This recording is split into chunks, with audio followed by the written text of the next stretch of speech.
Hi everyone, my name is Jonathan Jacques Belatet. I'm the creative director and the art director on Hell Is Us. I hope you enjoyed the trailer that you've seen recently. Today we're back in the spotlight. We're going to show you a bit of gameplay, a bit more than what you've seen in the trailer, and I hope that you will enjoy this part greatly. All right, so let's start with the basics. So Hell Is Us is set to be released in 2025. It's for pretty much everything, so Xbox Series X, PlayStation 5, and PC. So the game is a bit of a take back to games from the 1990s. We're a team of passionate people. The average on the team is like 20 years of development experience. So we're from a different generations and we have a lot of love for how the games in the 90s were made and how they were played and experienced, especially the fact that there was no hand holding, there was no silver plattering. You kind of had to figure stuff out by yourself. You were really in control of your exploration and your own discoveries. And this is what we're trying to do in Hell Is Us, obviously with modern flair and kind of like modern knowledge of game design and whatnot, but very much put you back in the driver's seat of your experience and of your exploration, and then the result and the joy of your discoveries. So Hell Is Us takes place in a country called Hadia. Hadia is in the grips of a vicious civil war. You play the role of Remy. Remy is actually from Hadia. He was born there, but his mom smuggled him out at the age of 5, like it sometimes happens in those countries. And what I mean by that is Hadia is a hermit state, is a turtle state. It's completely closed off on itself. Nobody goes out. Nobody comes in, and that's why Remy's mom decided to smuggle him out so he can have a better life. He grew up in the foster home system, or the foster system in Canada. He's always wanted to come back to Hadia. He wants to find his parents again. He wants to kind of like confront them. He's got a lot of questions for them. He understands why they abandoned him, but yet, abandonment is pretty much the biggest trauma that a child can have. And there's like a loop that hasn't been closed properly for him towards this situation and his parents. When the game starts, Remy has finally been able to infiltrate Hadia during the brutal civil war that I was talking about. Remy is a ON peacekeeper. He quit his post, he went AWOL, infiltrated the country, and this is where the game starts. Remy remembers 2 things, and that means the players remember 2 things. It's that his village of birth was called Jova, and his father was the blacksmith of Jova. Those are the only clues you begin the game with, and these are the only clues that Remy also know. So equipped with this knowledge, with these clues, you begin the game and you try to find your way to Jova. You must be lost to wander around Sinedra Forest.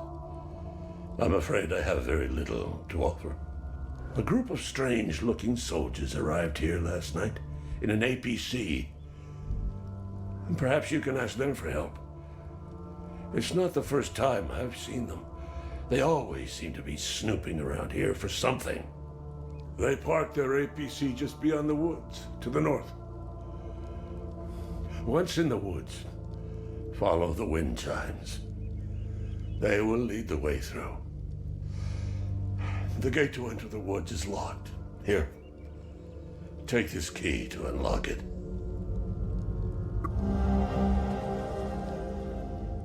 Okay, so let's talk about this design philosophy that I've mentioned earlier, which is, I said the word silver plattering, is something that I had been thinking about for quite a few years, and the team as well, which is, if you look at modern day or contemporary adventure games and RPGs, pretty much everything is given to you on a silver platter. What I mean by that is when you explore, everything appears in front of you. You have your compass on top of you that's like a sixth sense, like a magical sense that detects, all the caves and all the cool stuff around you and the towers and this and whatnot. It just appears magically. And you have your map, and you have your mini map, and you have your quest markers, and you have your objective markers, and you can drop your own markers, and you have your quest journals, and it just never ends. And if you think about it, what happens with that is that you're not truly exploring. You're just kind of like flying by wire, and when you find something, it's not really your discovery. It was kind of handed to you on a silver platter. So what you're looking at now is we're having a discussion with a bloke named Ernest Cadell. He's telling us certain information, and then he tells us it's quite far. You need to hitch a ride. You might find people that are willing to give you a ride. It's up to the north of my house, so you're gonna have to use your compass, but your real compass, right, with the coordinates on it, north, south, east, west, blah, blah, blah, and follow that. And he tells you that in the Lost Woods, in order to find your way out, just follow the wind chimes. He says, I've attached them there for my kids when they were young because they kept on getting lost in those bloody woods. And then he tells you, follow the sound of the wind chimes and you'll find your way on the other side of the woods. That's how we do it. It's very organic. It's very realistic. You know, someone in real life could have told you the exact same thing. So the environments, the visuals of the game are not just there to illustrate, they're there to communicate. So you need to play the game, you need to open your eyes, you need to open your ears to what NPCs tell you, and you'll find your way and you'll discover things and you will truly own your discoveries and the great joy that comes with that.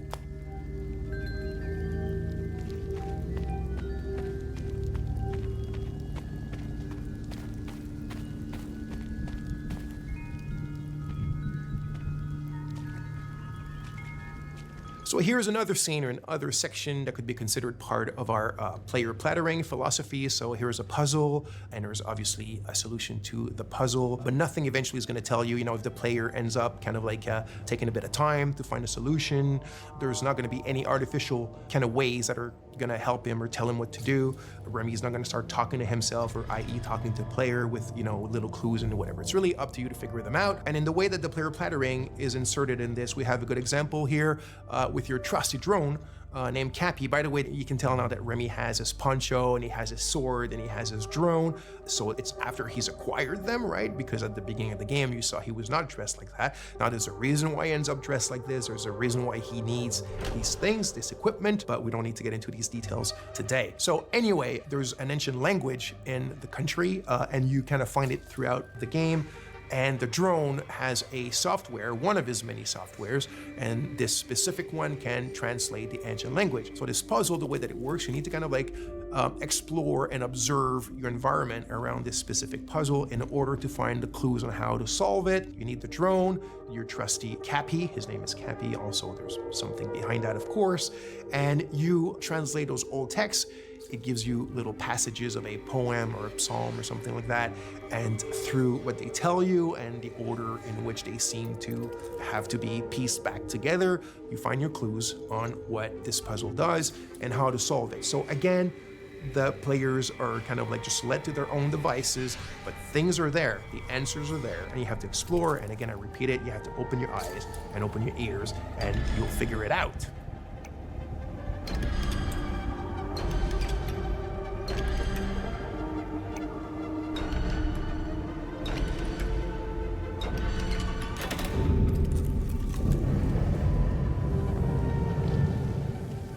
So by now, you've seen a lot of what I guess is like exploration and looking around and talking to people and doing puzzles and all that kind of sweet stuff.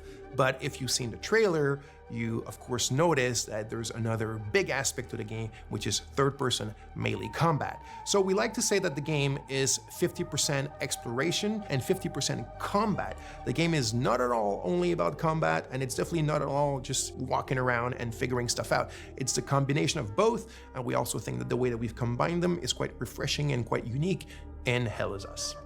So, like I said, combat is an integral part of the game. I do want to emphasize now that we're not a Souls-like game. The game is a lot more mid-core. It's have fun, get in it, and hack and slash. It doesn't mean it's easy. It's not overly hard. There's a learning curve, there's subtleties, there's little things that we've invented just for the flair and the flavor of Hell Is Us. It's very crunchy. I think the friction is pretty good, and I hope you'll enjoy it. So there's a wide variety of enemies in the game. So we have kind of like the more common enemy type, which we call the Hollow Walker. So it's these kind of humanoid, bipedal, white enemies that you can see here with the holes in their faces and their chests and whatnot. So obviously there's a reason why they're called Hollow Walkers, and there's different types of them and different kind of tiers of strength and powers. But when you're facing pretty much the biggest threats in the game, it's what we call like a dual entity. So it's like a Hollow Walker has a haze inside of it. So it's when the haze is present. I'm not gonna get into the details right away of what the haze represents. It's all part of the lore and what you will figure out in the game. But when you're facing a combo like these dual entities, and it can go to like 3 of them, 4 of them, there's the herders, there's the fervents, and different types like that. But that's when you really need to master the combat system. That's when you start having to use all the tools and techniques at your disposal. The drone has tons of skills to upgrade it, and the drone is very much your little sidekick to help you in fighting multiple enemies at a time. He's not a sidekick in the sense where he talks and he has an AI. He's very much a drone that has its own protocol to do this crowd management during the combat. So you have your different weapons, you have your limbic skills, attack to weapons, which is basically you can say as your magic, even though in the game it's not considered magic, there's kind of like a scientific base to them. But that's when you really need to master all the little subtleties of the combat system, use all the tools in your arsenal and at your disposition, and get in the melee with these kind of dual or triple or quadruple entities and being able to manage them and be victorious. So like I mentioned, here specifically, you can see a combat against a limbic entity that has multiple hazes attached to the Hollow Walker. That's when it gets really complex, it gets very overwhelming because you're alone, but you got your trusty little Cappy. So you need to use its skill. So for example, Cappy has a skill where you can distract an entity, either a haze or a Hollow Walker. You can use the forward charge, which is one of my favorite. You also have the Typhoon. You have the super dash skill, which is another one of my favorites. So you can start dashing sideways, forward, backwards, really, really fast. It gives you like this Japanese action game style. And then you also have your limbic skill. So you need to find the glyphs in the game and you need to attach them to your weapons. And this is when you start getting powers that come from these weapons that allow you to take care of these enemies in much more powerful and kind of like impressive ways. That's when the VFX and the sound effects all come together and give you this combat bang that we all like and love. Okay, so now let's take a little pause from the combat and let's go back to the investigation and the exploration. So, like I said, there's no silver plattering. There's none of these kind of like fly-by-wire. It's up to you to figure out what your kicker is. What I mean by kicker is what you're supposed to achieve at this specific moment, what you're actually looking for, where to look for it, and how to look for it, right? Remy and the players are at a ratio of information which is 1-1. It's in Akasa Marshes. It's quite a ways from here. So one of the tools that we're providing you to still kind of help you a bit and manage this 1-1 kind of like knowledge ratio is your data pad. Think of it as a bit your investigation wall if you want, but in a digital 90s format. So your clues, your leads, the important people that are related to your investigation, trying to find your parents and a lot more eventually, are all stored here. They're linked together by the relationships, and now it's up to you to go and investigate about them.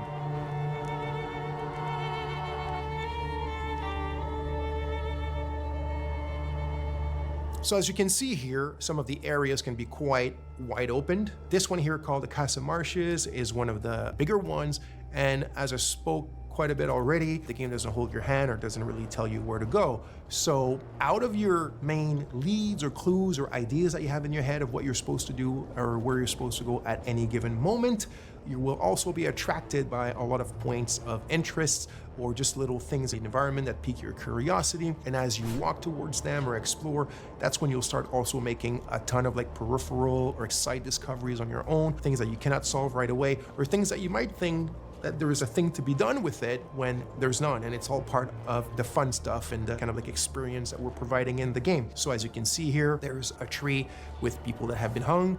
Like I said, this takes place during a very vicious civil war between two different ethnicities in the countries that are still basically the exact same people. And you found this tree. It's actually not part of the Golden Path or not part of something tremendously important in the game, but there's still something around it. There's still something to be found, and it's probably linked to more stuff that you can do in relation to it. But that you had to do your own exploration to find it, and even more of your own exploration and investigation to figure out what it's linked to and what you can do from it if you want.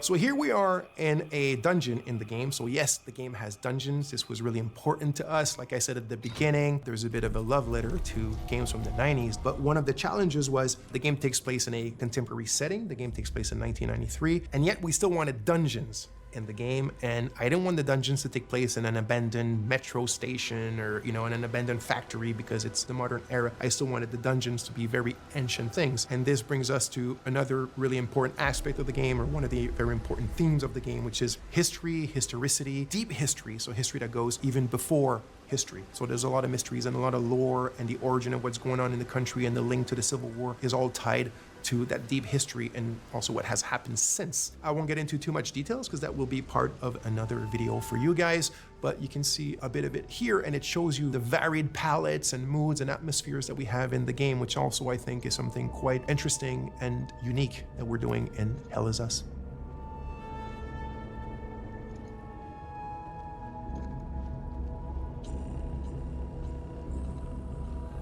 Thanks a lot. Thanks for being with us. I hope you enjoyed it. I'm extremely grateful to have you guys following us, the team as well. So just to repeat, the game Hell Is Us will be released in 2025 as Xbox Series, PlayStation 5, and PC. And there's a lot more coming soon about the game. This is just the beginning. We'll explain other aspects of it and get into sometimes a bit of the minutia. So stay tuned and speak to you soon. Thank you.